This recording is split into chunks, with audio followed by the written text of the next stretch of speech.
यूहन्ना बपतिस्मा देने वाले का विकेट क्यों गिरा? क्योंकि उसने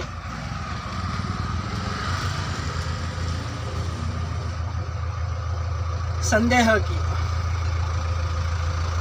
ऐसा हुआ कि जब यीशु अपने 12 चेलों को निर्देश दे चुका तो वहाँ से वह उनके नगरों में शिक्षा देने और प्रचार करने चला गया।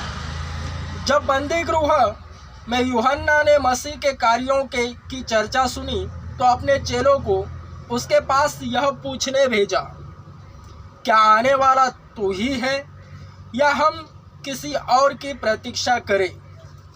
शक करा। स्वयं उसे दर्शन होने के बावजूद स्वयं उसने अपनी साक्षी दी कि इस पर बपतिस्मा देते वक्त पवित्र आत्मा को उतरते देखा, फिर भी संदेह किया। यीशु ने उन्हें उत्तर दिया, जो कुछ तुम सुनते और देखते हो जाकर उसका समाचार यूहन्ना को दो कि अंधे दृष्टि पाते, लंगड़े चलते, कुष्ठ रोगी शुद्ध किए जाते, बहरे सुनते, मुर्दे जिलाए जाते और कंगालों को सुसमाचार सुनाया जाता है। और धन्य है वह जो मेरे कारण ठोकर खाने से बचा रहता है। यह सब कलीसियाओं में होता है। लंगड़े चलते हैं, बहिरे सुनते हैं, गूंगे बोलते हैं। इसी वचन को लेकर यूहन्ना की तरह, जिस तरह यूहन्ना ने संदेह दिखाया तो उसका सिर कलम करने किया गया। वह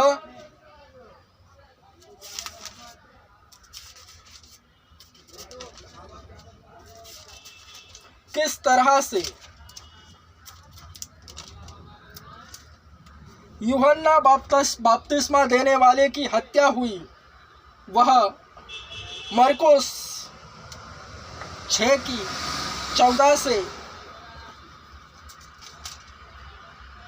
29 में लिखा गया है।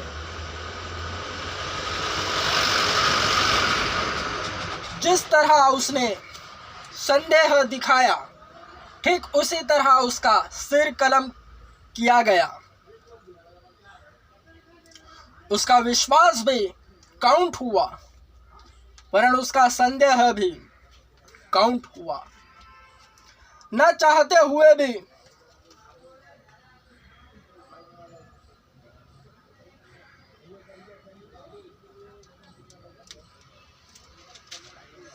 राजा हेरोदेस यूहन्ना बपतिस्मा देने वाले की हत्या, राजा हेरोदेस ने भी चर्चा सुनी क्योंकि उसका नाम प्रसिद्ध हो चुका था और लोग कह रहे थे यूहन्ना बपतिस्मा देने वाला मरे हुओं में से जी उठा है, इसलिए यह शक्तियां उसमें कार्य कर रही है। परंतु कुछ लोग यह कह रहे थे वह एलिया है और अन्य कुछ कह रहे थे वह नबी है, प्राचीन काल के नबियों के समान एक। परंतु जब हेरोदेस ने यह सुना तो कहता रहा, यूहन्ना जिसका सिर मैंने कटवाया जी उठा है। हेरोदेस ने तो स्वयं लोगों को भेजकर यूहन्ना को पकड़वाया और जेल में डाल दिया था, क्योंकि हेरोदेस ने अपने भाई फिलिप्पुस की पत्नी हेरोदियास को ब्याह लिया था। यूहन्ना तो हेरोदेस से कहा करता था, तुझे अपने भाई की पत्नी को रखना न्यायोचित नहीं। अतः हेरोदियास ने उससे शत्रुता रखती थी और चाहती थी उसे मरवा डाले, और ऐसा न कर सकी क्योंकि हेरोदेस यह जानकर कि यूहन्ना एक धर्मी और पवित्र व्यक्ति है, उसका विश्वास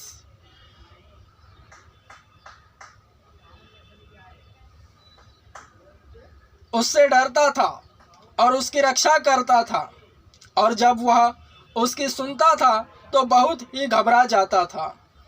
फिर भी वह प्रसन्नता से उसको सुना करता था। और उचित अवसर तब आया जब हेरोदेस ने अपने जन्म दिवस पर प्रधानों, सेनापतियों और गलील के मुख्य पुरुषों को भोज में आमंत्रित किया। और जब स्वयं हेरोदियास की पुत्री ने अंदर आकर नृत्य किया और उसने हेरोदेस तथा उसके अतिथियों को प्रसन्न किया, तब राजा ने लड़की से कहा, तू जो चाहे मुझसे मांग और मैं तुझे दूंगा। शब्द ही के कारण यूहन्ना की फील्डिंग लगी। शब्द ही के कारण उसे अंजाम दिया गया तथा उसने शपथ खाकर उससे कहा, तू मुझसे जो कुछ भी मांगे मैं तुझे दूंगा, यहाँ तक कि अपना आधा राज्य भी। उसने बाहर जाकर अपनी माता से पूछा, मैं क्या मांगूं? और उसने कहा, यूहन्ना बपतिस्मा देने वाले का सिर। उसने तुरंत राजा के पास दौड़ते हुए अंदर आकर विनती की, मैं चाहती हूँ कि तू यूहन्ना बपतिस्मा देने वाले का सिर एक थाल में रखकर अभी मुझे दे दे। यद्यपि राजा बहुत उदास हुआ, फिर भी अपनी शपथ और भोज पर आमंत्रित अतिथियों के कारण वह उसकी विनती को अस्वीकार करना न चाहा। राजा ने तुरंत एक जल्लाद को भेजा और आज्ञा दी कि उसका सिर ले आए। उसने जाकर जेल में उसका सिर काटा तथा उसे थाल में रखकर और लाकर लड़की को दिया। और लड़की ने अपनी माँ को। जब उसके चेलों ने यह सुना तो आकर उसके शव को ले गए और उसे एक कब्र में रखा। प्रभु यीशु पर संदेह करने वाले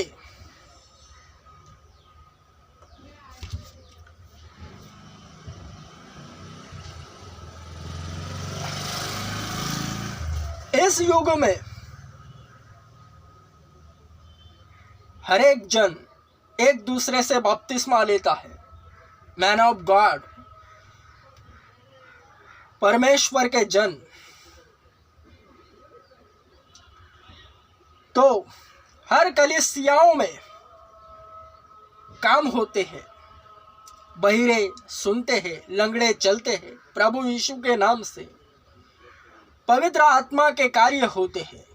उन्हें देख कर भी अगर संदेह करे प्रभु में रहकर भी, तो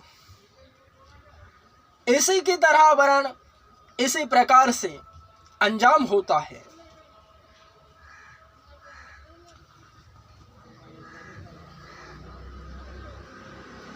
इसलिए संदेह न करो, यीशु है,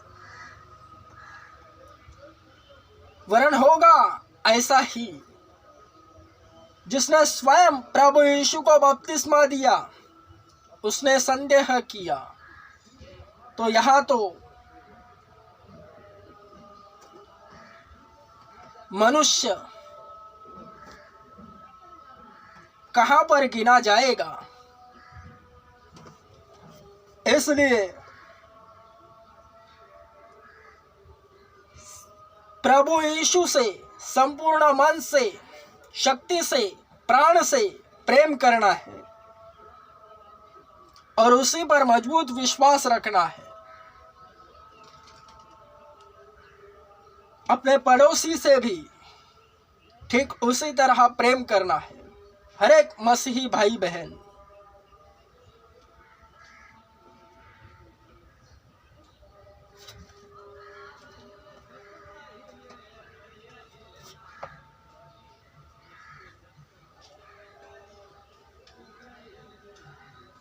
अवश्य है कि वह बढ़े और मैं घटूं। स्वयं यह वचन यूहन्ना ने कहा था।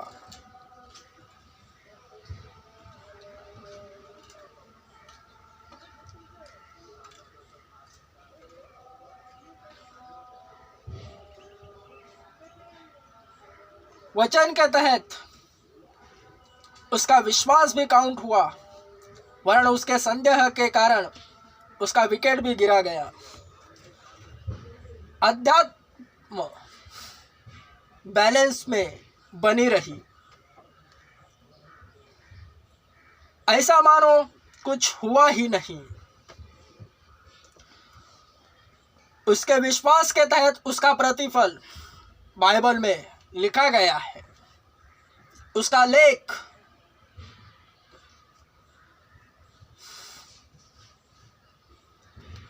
वरन जो मजबूत पाठ है, प्रकाशित वाक्य, वह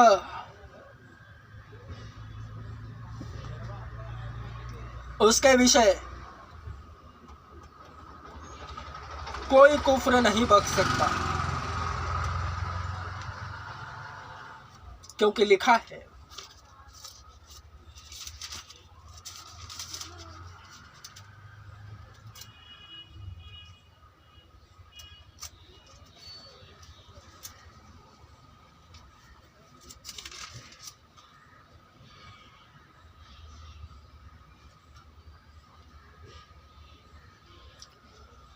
मैं प्रत्येक जो इस पुस्तक की नबूवत के वचनों को सुनता है गवाही देता हूँ। यदि कोई इनमें कुछ बढ़ाएगा तो परमेश्वर इस पुस्तक में लिखी विपत्तियों को उस पर बढ़ाएगा। यदि कोई इस नबूवत की पुस्तक के वचनों को घटाएगा तो परमेश्वर इस पुस्तक में लिखित जीवन के वृक्ष और पवित्र नगरी से उसका भाग छीन लेगा। जो इन बातों की साक्षी देता है वह यह कहता है, हाँ, मैं शीघ्र आने वाला हूँ। आमीन। हे प्रभु यीशु आ। प्रभु यीशु का अनुग्रह सबके साथ रहे। आमीन।